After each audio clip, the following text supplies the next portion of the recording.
Welcome to Locker Room Sports Talk. All right, what's going on, everybody? Welcome into Locker Room Sports. Here is Big Talk Tuesday. Appreciate you guys and gals for coming around and hanging out with me today. It is Bama. It is Vandy week, and we got some things to talk about. Let's get over the game, and let's take a look around at some other games just real quick while we over here talking on Big Talk Tuesday. Make sure you hit the thumbs up and like, subscribe the video too. I appreciate it. Let's see here. We have Kentucky, Georgia. I mean, it's kind of on the top of the list. We'll just recognize it first. How does Georgia respond to, playing a close game with Bama? It's something that they kind of go through every year. Alabama, to them, is just another game. And Kentucky don't really have a good team this year. There's been years that, Kentucky's played them close. But this year, I don't think it's going to be one of them. I do like McCowan. I like their tailback. I think he's a good football player. They run the ball well. They got some bad spots up front for his offensive line wise, and I don't think it matches up very well for them at all. And the Calzada, being the quarterback, but Bolet's been the guy, throwing the ball here more. And it's just probably not going to be a good matchup for them. I don't think Kentucky has the guys to match up with it. I would definitely I would take Georgia on the pick. They're a 20-point favorite on it. Florida, Texas. This game, to me, I know Florida State, Miami's getting a lot of talk. Bama Vandy's getting more talk than it should, honestly, because of what happened last year. And we're going to get to that one. This Texas-Florida game, who's it more important to? I mean, how these teams respond, because Florida's they've been down the bumpy road already. They have. Florida's already been down this road. And Texas is only favored by a touchdown, really. Most ESPN power picks have it like, 75% chance to win by Texas. I just don't know. This is one of those games, 2:30, it's going to be on ESPN. Be careful with this game, Texas.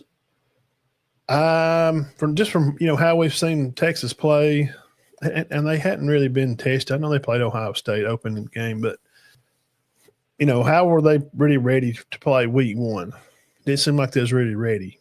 Arch is still – seems like he's still just, waiting on himself to, to get better and have the opportunity to shine in a big game. Like, you just really didn't get that chance against Ohio State. I don't know, man. To me, I don't see how – I know what stats say, but I know what these four eyes tell me, and I've watched them play. Florida's got a good defense. If Lagway can figure out a way, he's thrown 6 picks already. If he can figure out a way to just play good and not lose the game, I think Florida's defense can keep them in this game, man. I just do. That's what I'm thinking. Texas O-line, they are good up front. Gibson's run the ball, only for 155 yards. But the Livingston kid catching the ball a lot, and of course the Taffy, he's a great tackler, and he may be the difference in the game. But can Florida get down there close enough on plays to drive the field on a 9-play drive and go 60 or 70 yards? Are they going to have an opportunity, and can they come away with points every time? So I'm going to chalk this up to if Florida can play special teams and get points somehow, some way, when they get down there, just to kick 3 or to, of course, score a touchdown will be, the ultimate achievement for it, go score 6. I don't know, man. I'll just say this. If Texas beats Florida by 20, I'll be really surprised. I'm just saying I'll be surprised. Houston, Texas Tech. Hadn't watched neither one of them play a lot. Houston is kind of they're in a tough spot right now. So Texas Tech is favored by 10.5 right now. Miami, Florida State, that's probably the bigger game. I'm kind of surprised game day didn't go there. They're going Tuscaloosa to cover Bama Vandy only because Vandy beat Alabama last year. Miami's favored by 4.5. How does Florida State come back off of a loss? Kind of embarrassing. I mean, they were better than we thought coming in. Nobody, picked them to beat Bama. And with a whole new team and a whole new staff, I mean, literally a whole new team. I think there was one guy left on the team. So that 2-win team has gone out into non-existence. So it was hard to pick any game with them, especially game one, because we had no idea. We'd never seen these guys play together. Castellano has thrown 3 picks. Beck's thrown 3 picks. They're both right around that 950, 900 mark. I think Castellano's like 850 yards passing. I don't know how this team responds. We just don't know. I mean, because we hadn't seen them playing as a team a lot. Because they hadn't really been playing, real higher quality teams, and Virginia's kind of snuck one on them. And that's just from lack of focus. And those are things that coaches gripe on constantly all the time to be able to keep you guys focused and locked in from week to week, no matter who you're playing. That's why Saban always talked about playing faceless opponents.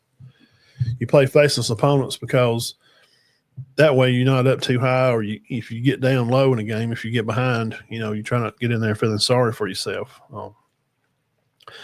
The Sawchuck kids run for over 230 yards, but, Fletcher, he's really picking them up, putting them down. He's closed in on 400. Defensive line-wise, Earl Little Jr., their DB, come from Bama.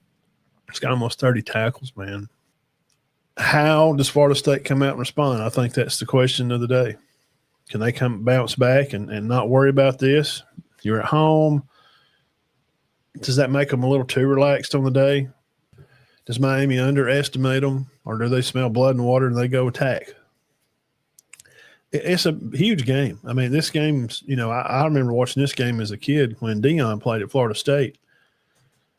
It's a big game for both of them, because back then, when it was way back in the day and there was the Big East or ACC, it's the bragging rights of the state, and it's a passage to be able to get recruits.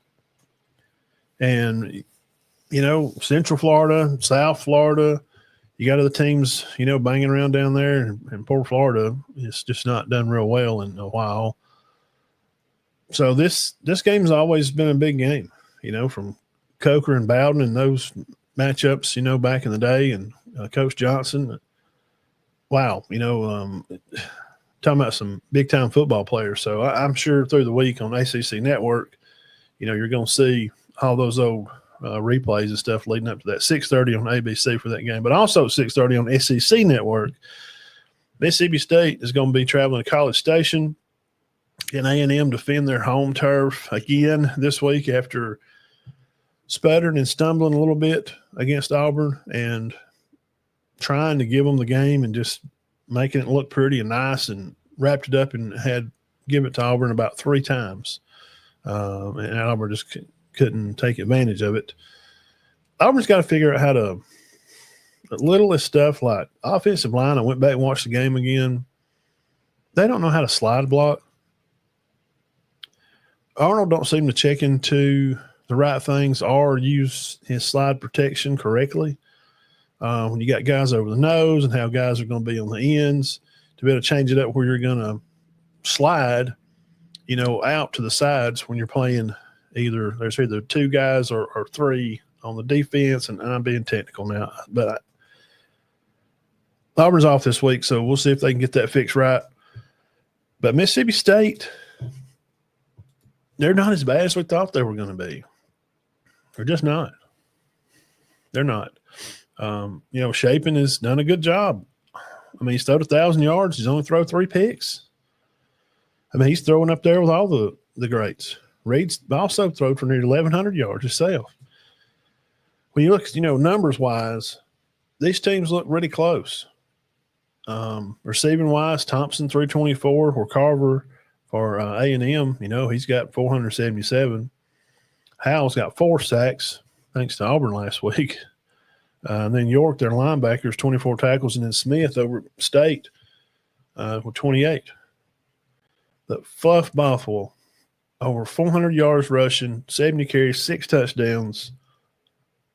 Can he go on the road and get a win at College Station? It's going to be on SEC Network, 6:30. Most of the picks, the ESPN Power picks, are going towards A&M. I would probably kind of agree with that. So good luck to Hail State. I'm pulling for Fluff. Any of our local guys that play, like that, especially our starter at a D1 school that we covered around here. He's from Adiana. I'll be pulling for him, man. I hope he has a breakout game, and I hope they win.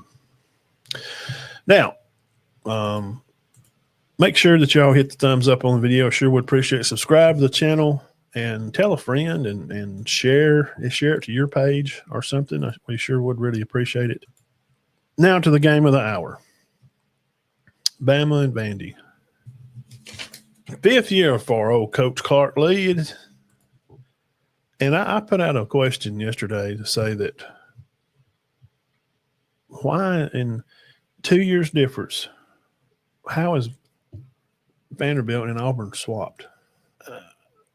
He has responded so well at Vanderbilt. Not huge recruiting classes. Nobody's up there, throwing money all over the place. Like Auburn just constantly says, we got the money. We got the money. We got an Apple guy that's worth $500 billion. Billion. We can buy any player. When you can have all the greatest players in the world, but when you got a coach that can put it all together, a puzzle master, it don't matter who you got. I'm just kind of enamored by how Clark Lee has just stumbled around here and put together this staff that I'm fixing to talk about. It's just strange. Now, offensive coach Tim Beck, he's in his 2nd year out there. He's come from New Mexico State, of course, and he was with TCU in 2020, 2021. Here's the thing. You can see, and try not to be too technical with it, because I've watched them play a couple of games and went back and watched highlights, and I watched how they block and how their running backs set, what formations they run or pass out of and tendency to, and it's kind of the same stuff you've seen last year. They're going to show you some window dressing. They'll have a running back come from a sniffer position and run in the backfield. Like if he's on Pavia's left, he'll run behind him and the tailback. They're kind of in a pistol set, running back behind Pavia. And this sniffer guy runs from over behind the tackle and runs behind the tailback, snap the ball, fake it to the tailback up the middle. Pavia takes 2 steps, and as the tailback sits behind the sniffer, comes behind him, he'll turn around and go run back out with Pavia, and he'll pitch it out to him. I've seen him fake it to the tailback, fake the screen, and turn, set his shoulders, and throw it across the field. He's thrown for a lot of yards this year, and it's kind of fun to watch them play. It is, because they're kind of a team that you kind of find yourself, pulling for them, I guess, they're kind of the underdog team. Again, over 1,200 yards passing with 13 touchdowns and 13 touchdowns and 1 pick, 300 yards rushing is a recipe for wins if your defense can take control and run the game. And I mentioned these, weird kind of streaky little plays that they have. I'm watching their offensive line and how they block. They don't miss a lot of blocks up front. I think their center does a good job at keeping the line of scrimmage contained. They don't always get the biggest push off the line to move the defensive line like up the field. But, when your center can play and he can, wash the guys out left or right, depending on which way they're going to run the ball, they run the ball pretty good, man. Look, Alexander, he's a junior. He's had 46 carries with 250 yards, 4 touchdowns. He's 5'9", 200 pounds out of Austin, Texas. Young, 211 yards, 4 touchdowns. And then the Lancaster kid he's extremely fun to watch, man. They'll put him out on the edge, and they'll throw the ball to him or something. He can fly. And Richardson, also at receiver, 230-something yards with a touchdown. And then the Sherrill kid, he made some plays at Alabama last year. He's got over 200 yards, 5 touchdowns. They got guys, they throw the ball around well. Pavi's only got 3 picks on the year, so he don't turn it over a lot. And you can't, that tight end, bro. I mean, Stowers, 300 yards receiving and offensively, like I said, with Coach Beck coming in, it's his second year, so you're going to see kind of some of the same kind of stuff. It's not going to be nothing weirdly new, but don't be surprised that you're not going to see different plays. Don't be surprised if they bring that sniffer in motion and, they'll hand it off to the tailback up the middle, or they'll pull it from him and Pavia will throw it to Stowers here, streaking across the middle from the tight end position, or catch Sherrill running up the sideline because Bama's linebackers, corners, or Demaine Jackson, somebody's out of position. I like how they play offense. I think this Vanderbilt team is dangerous. I really do. To be able to control the clock, let the time grind down, and score. Red zone percentage is high. Total offense 14th with 7.3 yards a play. Bama 37th with 6.6 yards a play. Passing offense, Bama's 10th with 1287 in 4 games. Vandy's 31st with 1,305 games. First down offense, Vandy is 8th. So that tells me that they're moving the ball well on first down. They don't get in a lot of third downs. Now, they hadn't really played a lot of quality teams. Virginia Tech, in South Carolina, I shouldn't say. I'll have to redact that. They just won the game. They figured out a way to win. I don't think Drones is a good player, but I don't know what's missing with him, man. That quarterback could be Tech. All their offensive line left. I mean, I guess we know why they let him go. Auburn got their left tackle, and he's terrible. Offensively, these guys can score the ball. Man, they're averaging about 6 touchdowns a game. And they have played 2 teams with heartbeats. I know they played Georgia Southern and some other cupcakes, to start the season. And, I mean, nobody even paid attention to. These are games that they're supposed to win. This team is scary good. And they kind of seem like on offense that if they get ahead, just watching them play, I've watched them play Tech and South Carolina. It seems like even if they're not scared to go out there and play and hit and tackle and block at all. If they get ahead or something, they don't slow down. Some teams will turn it down a little bit, like, one, Kirby adjusted after half, but 2, Bama turned the heat down after half. They went very conservative, trying to control the clock, just not to give Georgia the ball and play defense, and it worked. But this Vandy team, man, Coach Lee, Coach Beck on offense, they get after it.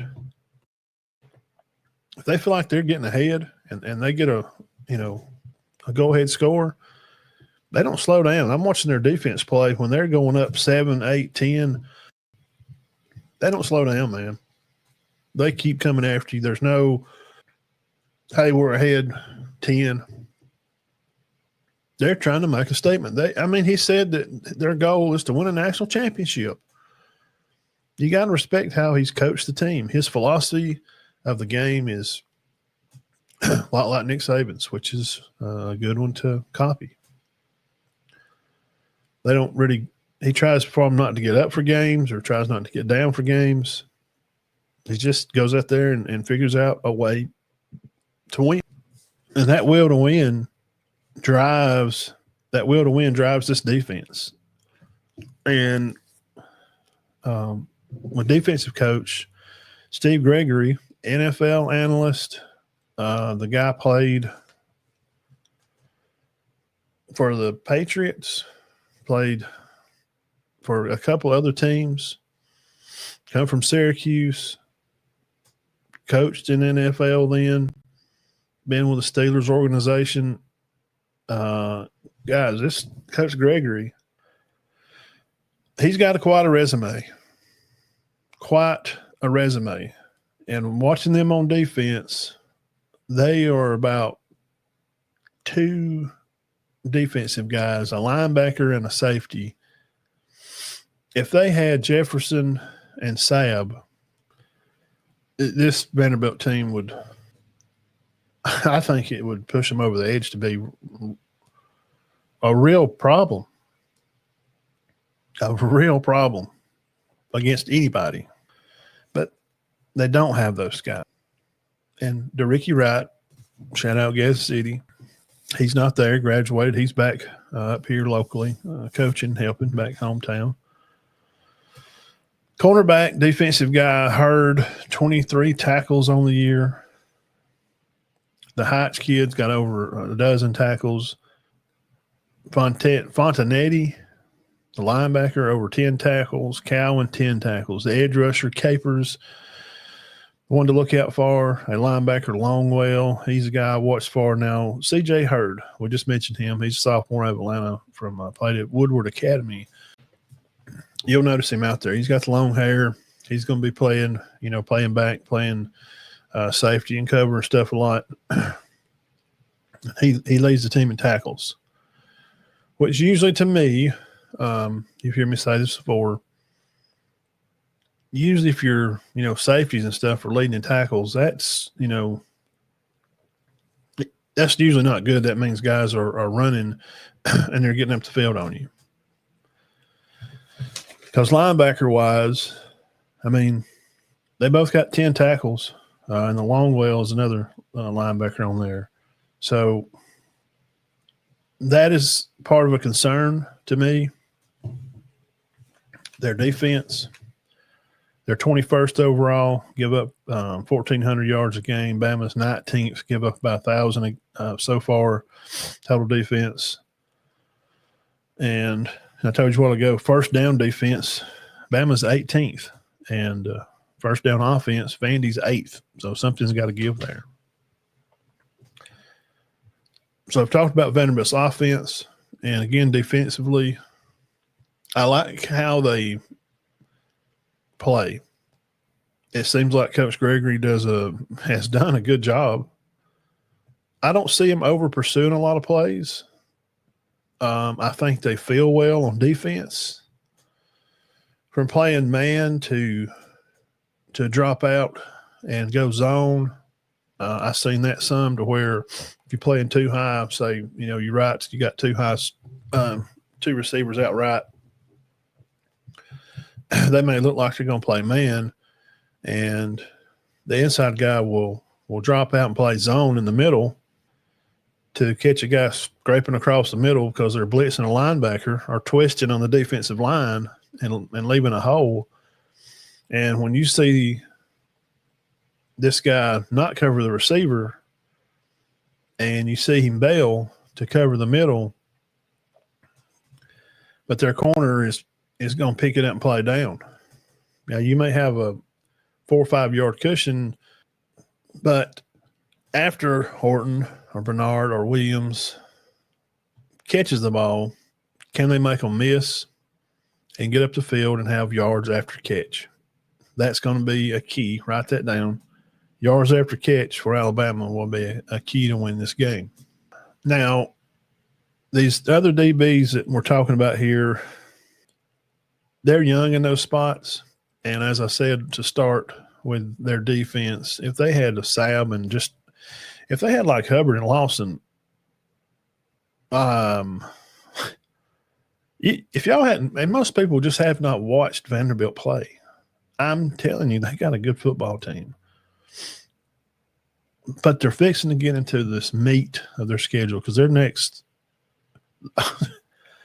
the month of October for them is brutal. So how is this defense? This is going to be a great test for Vanderbilt to start their road to Alabama, home for LSU, home for Missouri, at Texas, and then at Auburn, and then Kentucky, and then at Tennessee. Did you hear what I said? LSU, Missouri, Texas, Auburn. So this game is going to be a huge testament for this defense for Coach Gregory, because we saw Bama put on a whole new circus show when they played Georgia Saturday.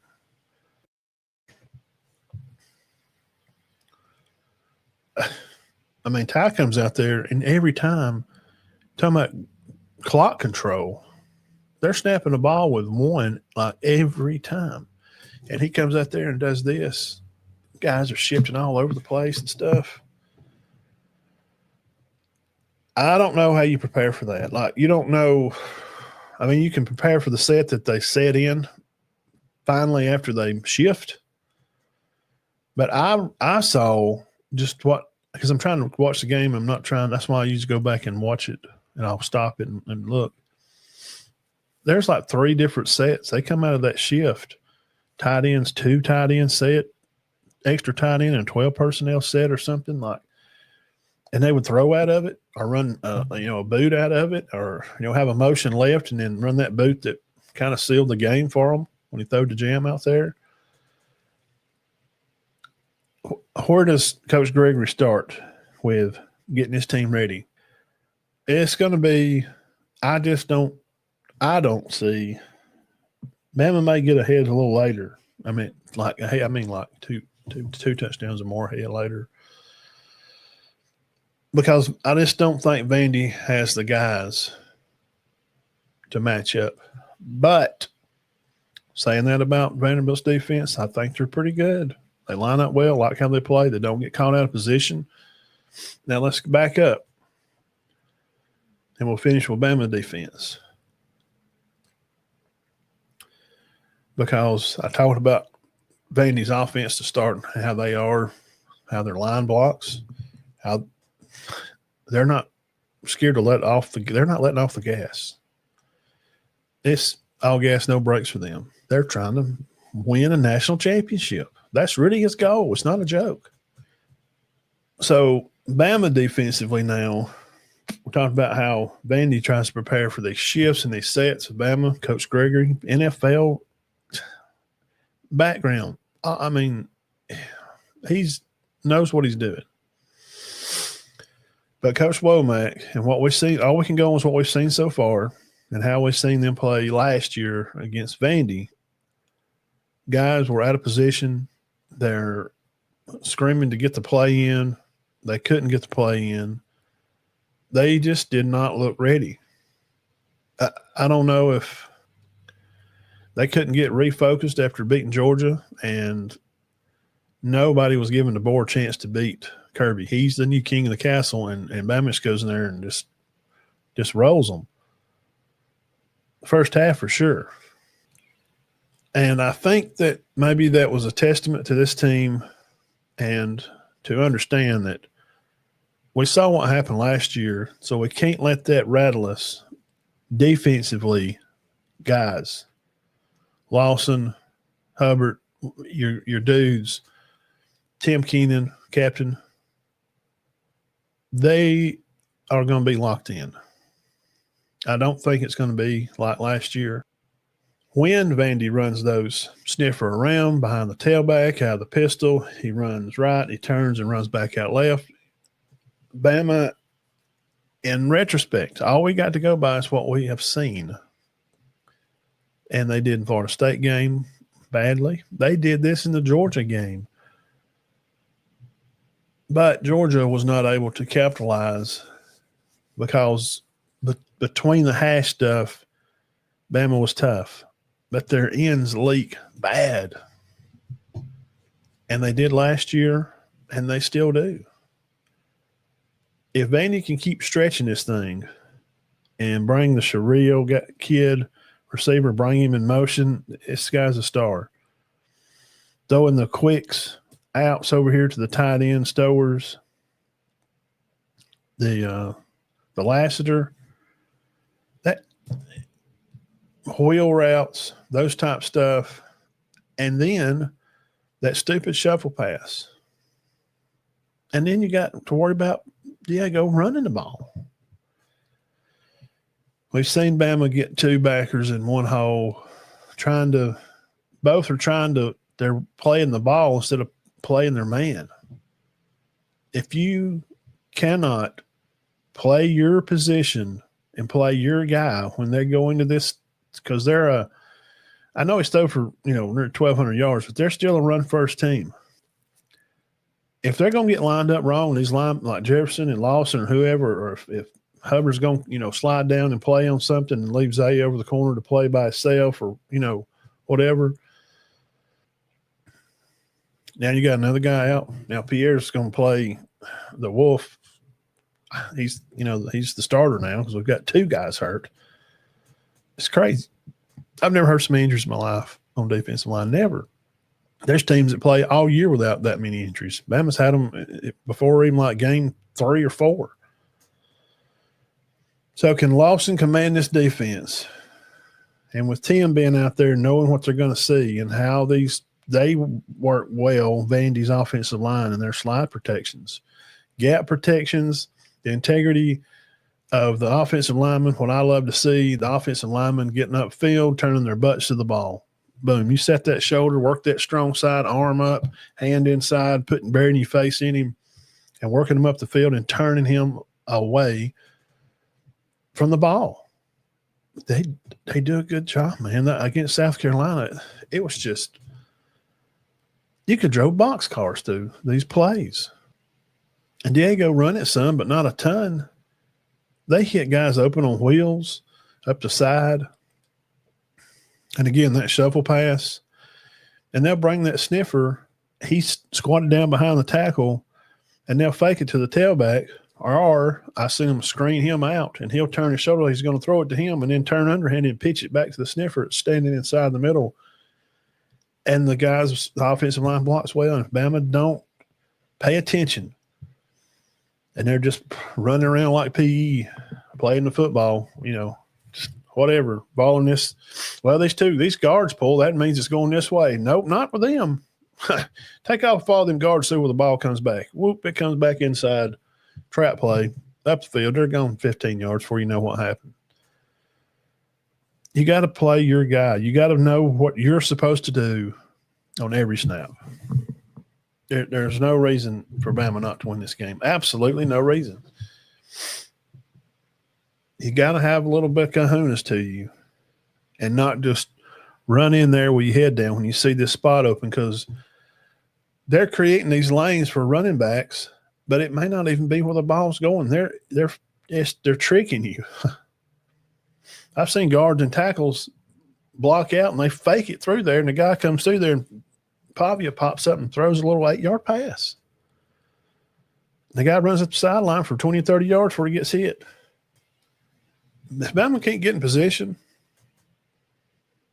and Vandy's going to grind on the ball and lay on it all day, and they just keep going down and kicking three and then get a touchdown, that's 13.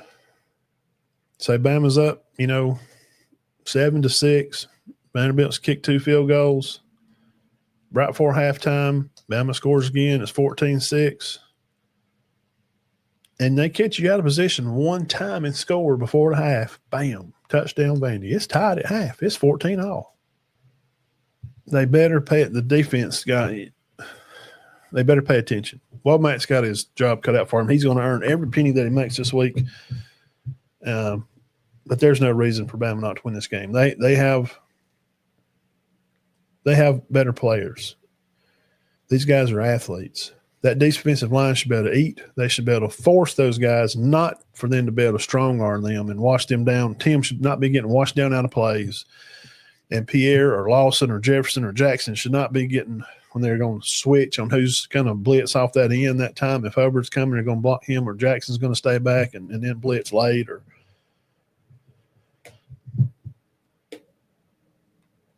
But I don't see it being a 56-14 like that, the old Alabama Vandy.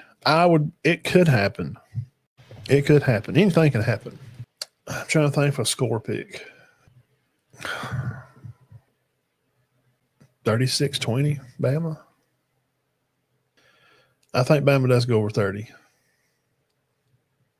And I know Vanderbilt's averaging, 40, 45 a game, but they have played South Carolina and VTech. Those teams are they're as good as Wisconsin. Should be better. So, offensive coach back at Vandy and Coach Gregory on defense. Well, that's all we got for you, bro. Appreciate y'all coming by and hanging out with me for a special edition here of Big Talk Tuesday. Man, we'd like to have you come back and hang out with us Thursday night. We'll go through some high school stuff and what's going on here around the county. If you're interested in that, come back and hang out with us. Make sure you hit the thumbs up before you got out. I'm sure you already have. We do appreciate you. Love y'all. Have a great week. God bless.